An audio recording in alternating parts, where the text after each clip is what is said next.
Here comes the sun, doo-doo-doo-doo. Here comes the sun, and I say it's all right.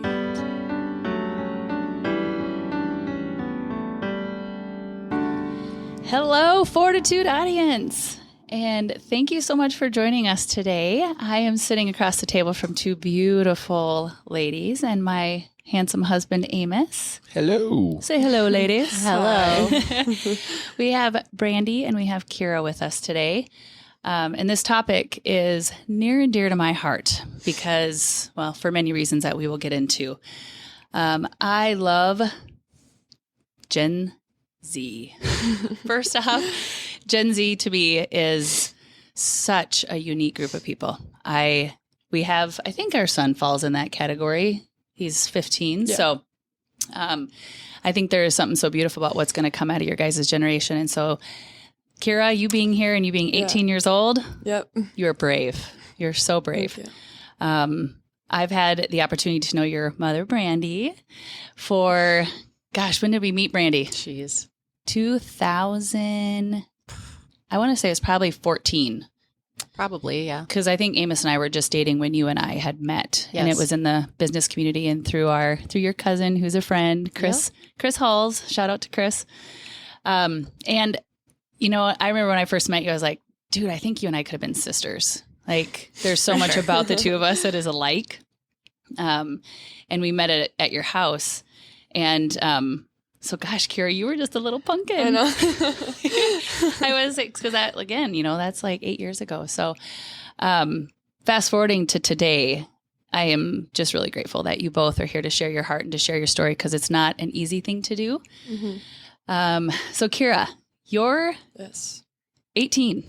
Yeah. You are graduating this year. Yeah. Are you excited? I'm so excited. I'm ready. Yeah. Yep. It's been... what high school do you go to again? I go to O'Gorman. Okay, so you're at O'Gorman, which is a private Catholic school here in Sioux Falls. Yes. A lot of our listeners are from all over the world, so we gotta, O'Gorman is, how big? Like how big is your class? I think over 100, 160 or something, 170 or something like that. Yeah. We have a pretty big class for O'Gorman. Okay. But yeah, not too big, not too small, kind of right in the middle. And to give a comparison, our other high schools here in Sioux Falls, we're talking like 400 plus per class. Yes. Not in school, because our school, in our class, we only have like 30 kids per class. And so we're talking hundreds. It's that to me is a little bit overwhelming.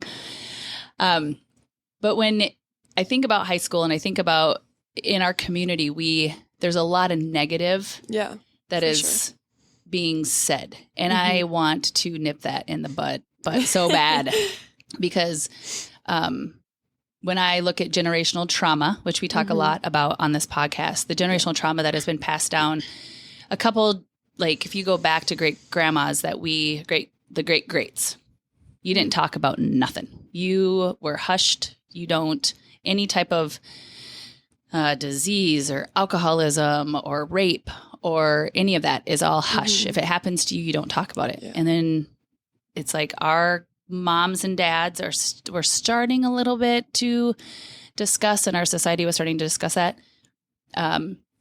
Your generation's screaming from the mountaintops. Yeah. And that is what I'm so grateful for. So can you just kind of talk a little bit about what you're seeing in school, what you're seeing in your own life at 18? Yeah, I mean, obviously, I'm on a lot of social media. So, I mean, through those platforms, you see people who are like, this happened to me. Like, let's acknowledge it because this should not happen. And it's kind of like, it's getting to the point where it's like, let me call out this name because I don't want this person to do this to the next person.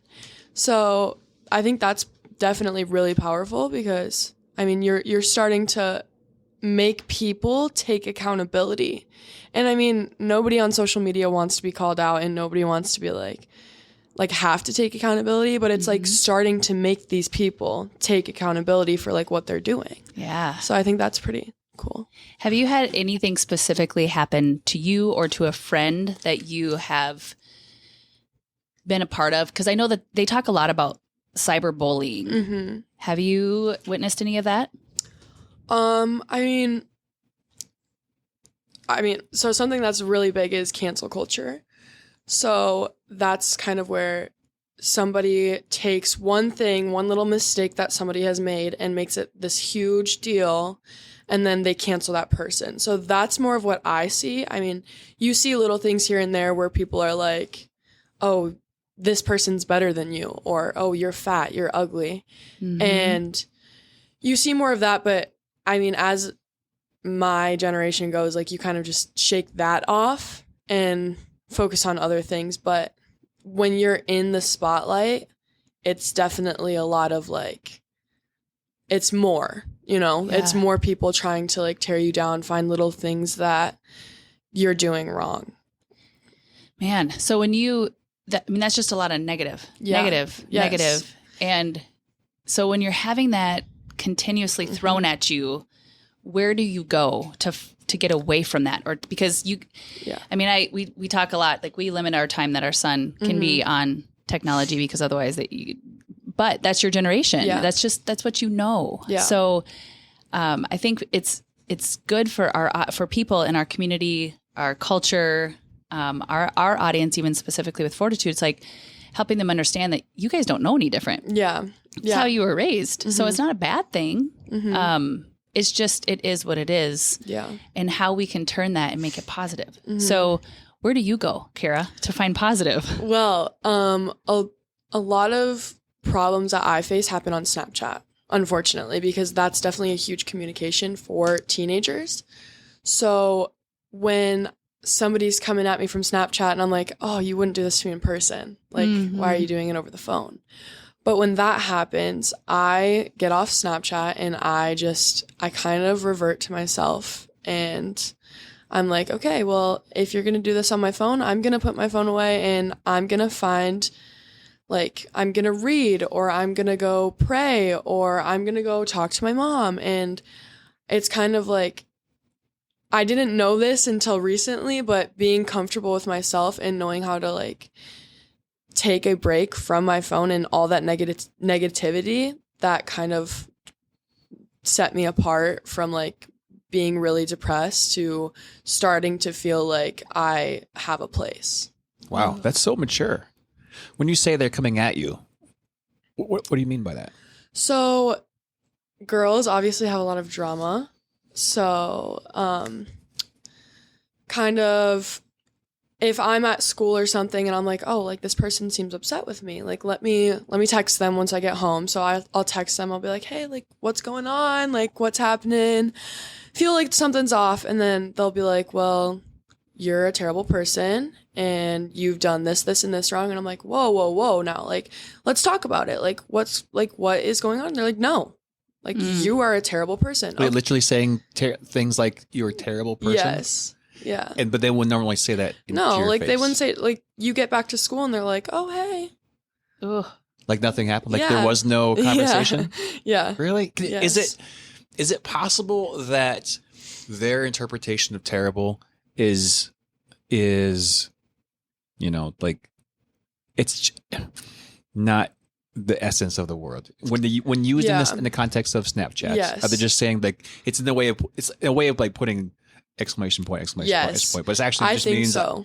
I'm kind of like upset. I'm upset with you. Yes. I think definitely. I even find myself doing it where I get so caught up in the moment where I'm like, let me say this, and that gets my point across, and then I'm like, oh, I didn't even mean that. Like, I'm sorry. Like, this is not what I meant. And I think that happens a lot because you get so caught up in the moment, and like when you're behind a screen, it is so easy to get caught up in the moment because you're not hearing what the other person's like trying to say. And I find myself doing that where someone says something and I'm like, oh, they sound really mad, and they're like, oh no, like I wasn't at all. Yeah. Uh-huh. Are emojis used in the conversation? Not anymore, but like definitely used to, I guess. Okay. But I think it would help. Yeah, for sure. Just like a smiley. Just kidding. JK. I mean, to be fair, it's hard to get the essence of what you're trying to say and what you're feeling across in short form. Yes. Messages. No, for sure. But I think people feel more comfortable. Like instead of going face to face and being like, hey, like, let's solve this now. Yeah. They're like, oh no, like I'll text you about it. Do you think that's because of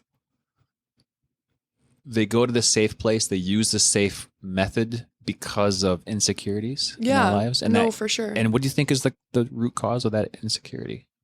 I mean, besides just being a teenager and growing up and having pressures of life. I mean,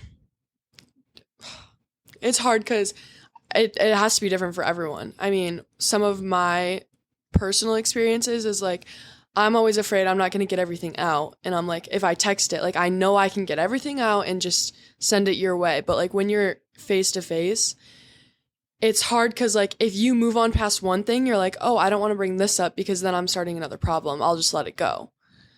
But like over text, you can get everything out and just be like, boom, boom, boom. And then they're like, they attack back. I see. So it's a chance to really vent. Yes. Yeah. And then the venting, even though you've got the best intention, it can go awry. Yeah. And then there's a escalation and conflict. Yes. And I see. Yeah.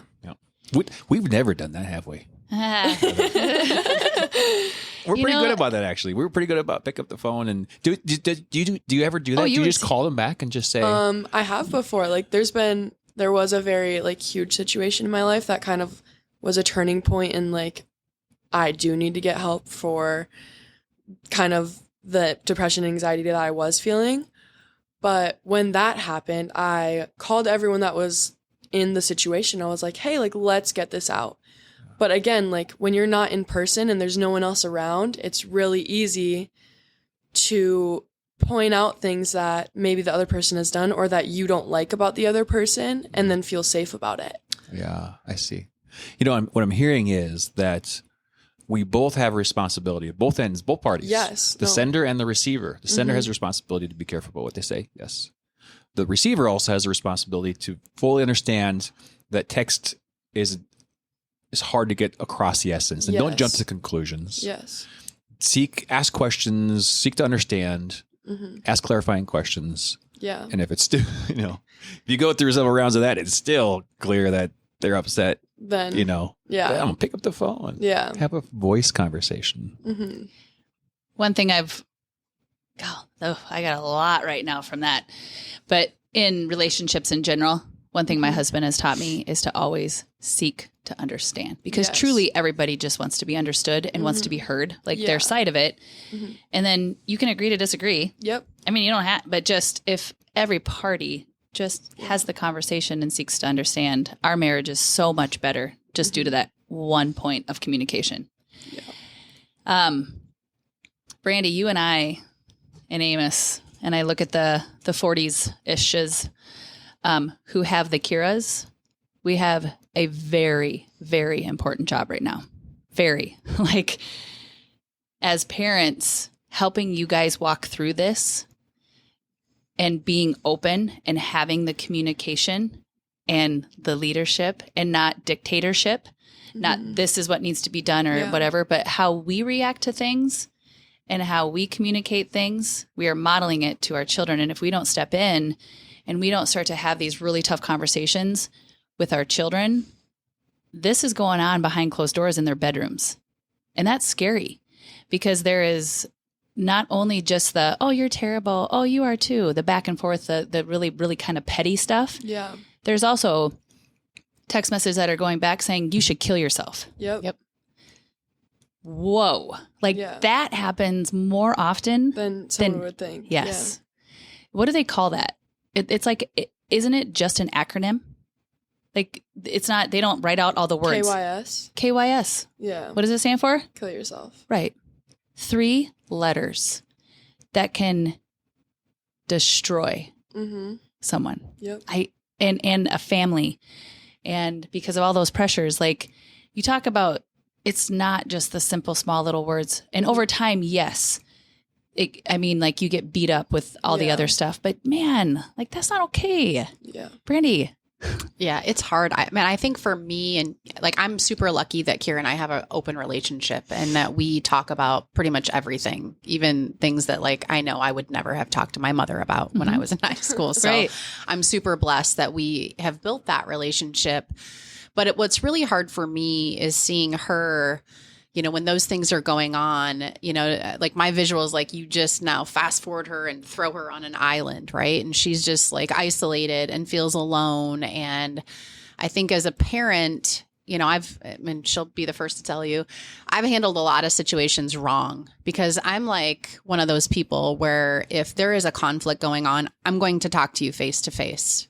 I'm going to, hey, it's the personal accountability responsibility, but that's not how they communicate. And I've had to really accept that and try to help her in ways that are like, okay, if that's not how you're communicating, then, try this. Or sometimes I just have to listen. And, I think we've talked about it before. I've handled situations so poorly when she's come to me with something because I'm a fixer and I think that, girl drama is dumb. But to her, it's important, right? To me, it's at my age, of course, I have that hindsight. I've lived through it. I understand how petty it is. And I'm just like, just brush it off. That's ridiculous. She shouldn't even be wasting your time. But it is very important to them and it is real. And the way they feel being, she's told me, I feel alone. And that like rips the soul from your body as a parent because there's nothing you can do about it. I can't go to your school and I can't help you. And again, I've talked to her about, ask God to help you, ask God to walk with you. You may not find the answer right away, but you'll feel better about the situation. And I think, that's something that, her and I talk about. And I think it's something that, when I talk about, you have to be okay being alone because sometimes you are alone. Sometimes you are out on an island. Right. So it's just hard because again, that's how they communicate. And her and I have had conversations where I'm like, why don't you just talk to them? And she's like, or why don't you have a normal conversation with somebody? And she's had to remind me, that's not how we communicate, Mom. This is how we communicate. I am having a conversation with somebody. Yeah. And it's so different from the way I grew up that, but it's easy for us to criticize. Oh, absolutely. Because we don't get it. Oh, I've got all the easy answers to help you. None of which help her. Right. None. She's like, yeah, thanks for nothing. Right. But sometimes it's just listening and not doing anything. And that's something she's had to tell me. I don't need you to fix my problems. I just need you to be here and listen. Maybe it's sitting down and having movie night, or, hey, do you want to go get Chick-fil-A and, just veg out on the couch? Or do you want to go for a walk? Or, hey, do you want to just spend some quality time together? And I think that has really helped us just being in the moment and being there, knowing that like, I know you can't fix my problems, but I know you are here for me. That's been really key for us. And that's something she taught me. I can't take the credit for that because she's had to tell me that I don't need you to fix my problems. When I ask you for help and your advice, then I'm soliciting it. Right. But sometimes I'm hurting and I just have to hurt and it's okay. Wow. It's so mature. And I mean, how grateful are you, Brandi, that she says those things? So yeah. And because I'm sure there's plenty of teenagers out there who are thinking that, but they can't express that. Yeah. Or they don't know they're thinking that, but they express it in some way that's confusing. Well, and it's like a gift to me because as a parent, I think, again, we get judgy and we get criticizing, or we'll criticize and we'll just be like, well, there's an easy way to handle that, right? And so that kind of creates that separation where now I feel like as a teenager, I don't have a safe space to go to my parents and I don't have a safe space because when I do go to them, I don't feel heard. Mm-hmm. I don't feel like, even though they might think this problem is silly, it's not. It's real to me. And so I think that's a gift that she's given me is that, and again, I don't get it right every time. She'll tell you that, but it's a gift because we have such a strong, beautiful relationship because of it. Yeah. And I was so grateful that she had the courage to tell me, hey, you're kind of doing it wrong. Yeah. She did not say that, but you said one thing that was really critical. I'd like to highlight, and that is you encouraged her to pray about it. yes. And I think we've learned some of the books and lessons that we've taken is that if your teenagers leave the house with one thing, what's the one thing that they need to have a grasp on? And that's that relationship with Christ. Yes. Right? Yeah. Absolutely. Nothing else matters. Absolutely. Because there's nothing you can do once they leave. They've got to have that relationship. Yeah. And you instilled that from an early age by that being the foundation. Yes. I just want to highlight that for our listeners. And to piggyback on that, where do they go after high school? They leave your house. they go into college. I would say I grew up in a Christian home. It was very teeter-tottered, like, party and go to church and then party and go to church. So there was always a little bit of confusion in my brain as to how a Christian should be or act, or like the relationship with Christ was never really a point. Right. And for all the parents and for the kids, man, I wished with all my heart that I would have sought out once I went to college another family or friends that had that same nucleus, that same center of who they were in Christ. Because when you know who you are in Christ, you start to gravitate towards those others, the others who are going to you're going to make each other want, you how do you say that? You make each other want to be better. Yeah. So it's like, I want to be better for you as a friend because dang, you're awesome. And then you start to like compound on one another in such a beautiful way. And so even when I worked as a server at Applebee's, there were couples that would come in and sit in my section. And I was so grateful because they spoke life into me. I was away from my family. I was away from everything I knew. And so even though you'll still be together, you won't be physically in the same vicinity. So it's like, just, man, seek out somebody that's going to be of incredible influence. Find a church to go to, your church family. Because knowing who you are in Christ, everything else just kind of circles around you in such a powerful way. So Preach on, honey. oh, man. Yeah. So thank you for sharing all that, Brandi, because there are a lot of friends, a lot of people that do not have a good relationship with their children. They've already broken it. They've already done every single thing to try to be in their life, but their child has completely pushed them out. Yeah. What would be your advice to them, Brandi, to try to work on getting them back? Never stop trying, first of all. There are times where when we argue, we both hate it. Like literally, like we've snapped at each other and have just, instant regret, like instantly, literally. like, oh my gosh, why would I say that? Like, it's horrible. Yeah. But I think my advice to them, again, is never stop trying. I think listening, asking them what they need. What do you need from me? What can I do for you? How can I help you? But also knowing that they have a responsibility in it as well. Kira knows she's just as responsible for the way she treats me as the way I treat her in our relationship, right? It's both of us have to make that work. But I think where I've grown as a parent is just by shutting my mouth and stop pretending like I have all the answers, because I don't, and saying, what do you need from me? How can I help you? Yeah. And just that relentless pursuit of continuing that relationship and keeping those lines of communication open. So Kira, you have shared so much that is going to be helpful to a lot of people when it comes to the social media pressures and all the stuff that your generation is going through. And so thank you for sharing all that. Yeah. Something I want to really touch on is sports. And you are a 6'1". Yep. Right. So I think we already touched on that, but you're 6'1", and you are an incredible athlete. Thank you. And that does not come from, you're welcome.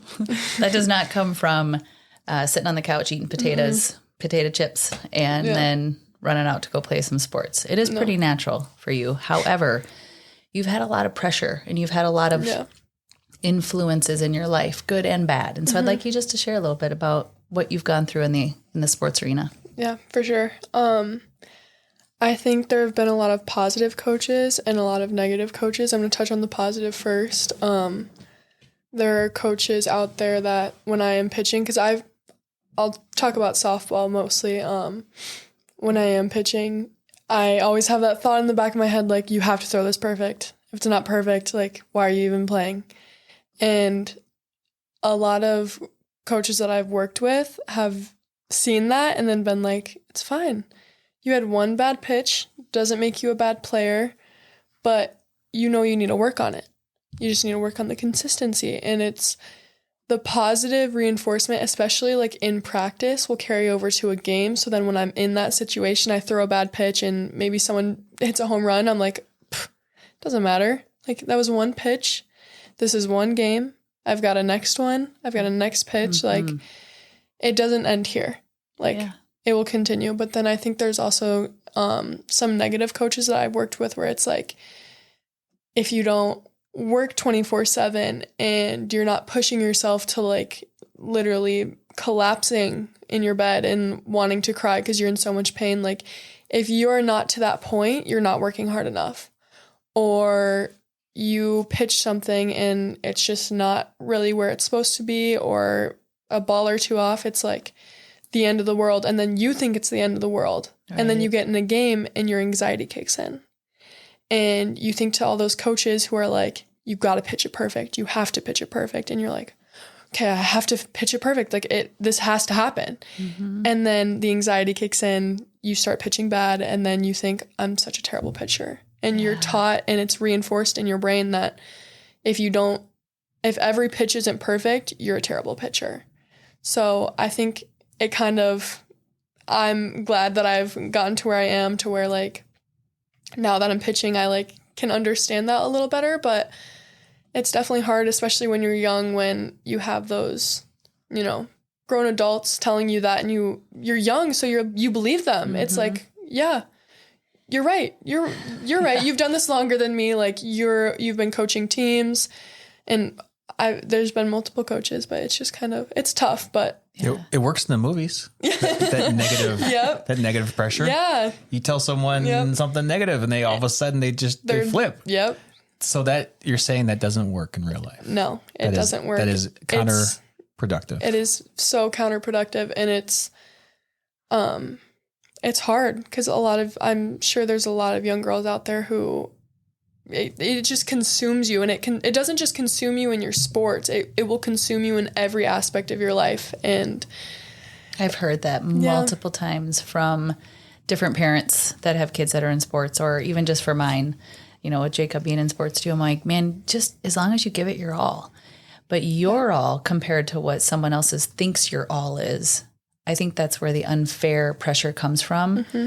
The eating disorders and some mental stuff that has gone on behind the scenes with these kids with that kind of pressure it can get pretty ugly. And so I appreciate you sharing that. And it just doesn't end when the game ends, does it? No, it does not. Take it home. No. Nope. Yep. And not only does it take it home, but usually when you have coaches that are doing this, you will also have that parent pressure, because the coach then gets after the parent, or the parent is hearing other parents talk, or talking about like, oh, well, that wasn't a very good game, Kira. Like there's this back chatter that it gives me goosebumps when I think of it, you guys, because it is everywhere, and it's really, really hard. So Brandi, as a mom, I guess, share a little bit about what you, because you're just, go ahead. I see the look. I got this. Yeah. I mean, I would say in the beginning, I probably added to the pressure of Kira and the way she felt in a negative way. And that's a really hard lesson to learn as a parent. And, of course, Kira's a pitcher. So she's on the mound. She's touching that ball every play, right? And so everybody's like, if Kira has a bad game pitching and we lose, well, and you get all this self-conscious and you're like, oh my gosh, and you get all this pressure, and then that interprets into your kid. And I've seen so many times, and I've been guilty of this, and it still rips me to know that I put that pressure on her. And that was my burden to carry. And I just picked it up and threw it right back on her when she's already putting that pressure on herself. And I learned maybe not very quickly, Karen. I was going to say very quickly, but she'd be like, no, you didn't. It took me some time to learn that I am not there to judge her playing ability. I'm there to support her. Yeah. And throughout life, you're going to have success and you're going to have failure. And one pitch, one game is not going to determine your success or failure in your life. It's how you handle that failure and how you handle that success. And I think the more time that went on and the more games that we went to, it actually made me enjoy the game a lot more because I see these parents yelling at their kids, getting mad, kids throwing fits. And I literally, we would get done with games that we've lost, or played badly. And Kira would come home. It's that negative self-talk, right? It's that pressure she's put on herself. And I said, there were more than just you out on that field. There are 9 players on that field. Yeah. And if you don't have offense, and if, you know what I mean? It takes all 9 players to lose a game, and it takes all 9 to win one. And that is not for you to carry that entire burden. And I had to learn that too late, unfortunately. And so if I had to give parents any advice, and I'm serious when I say this, they're already putting the pressure on themselves. They're already feeling that. Be with them, walk with them through the success and the failure. And you are not there to judge their play. You are there to support them, whether they win or lose. Yeah. And they need to know that when you get in the car and it's it was a crap game. You're right. It was a crap game. What are your choices from today forward? Yeah. You can show up tomorrow with that same mentality and let it consume you and let it eat you. Or you can show up tomorrow and say, you know what? I wasn't perfect today, and that's okay. Tomorrow I'm going to work on that. Tomorrow I'm going to pick one thing that, hey, my bat wasn't on, or, and I think we've gotten to the point where that is a much more positive conversation after games, wouldn't you think? Yeah, I mean, even if I do have, because sometimes with negative, you can't help it. Yeah. And I've told her this, give me 5 minutes to rant and get everything off my chest, whether it's correct or not, and then we can talk about how we're going to move forward. And I think that's definitely helped, because on the first half of the drive, I'm like going at it. I'm like, oh my God, I'm just constant negativity. And then after that, we hit that point and it's all positive. Okay, I did this wrong, but I know that because I've been working on it all week and I know how to fix it. Yeah. And it was one game and I did this all tournament correctly, and then I got to the one game. So just working on the consistency. And I mean, her there supporting me, being like, well, do you want to do this on Monday? Like, should we go see this coach? And I'll be like, yeah, like, let's put the time in, let's put the effort in and get it done. What I am hearing this consistent is the communication between you as mother and daughter, and you have a plan.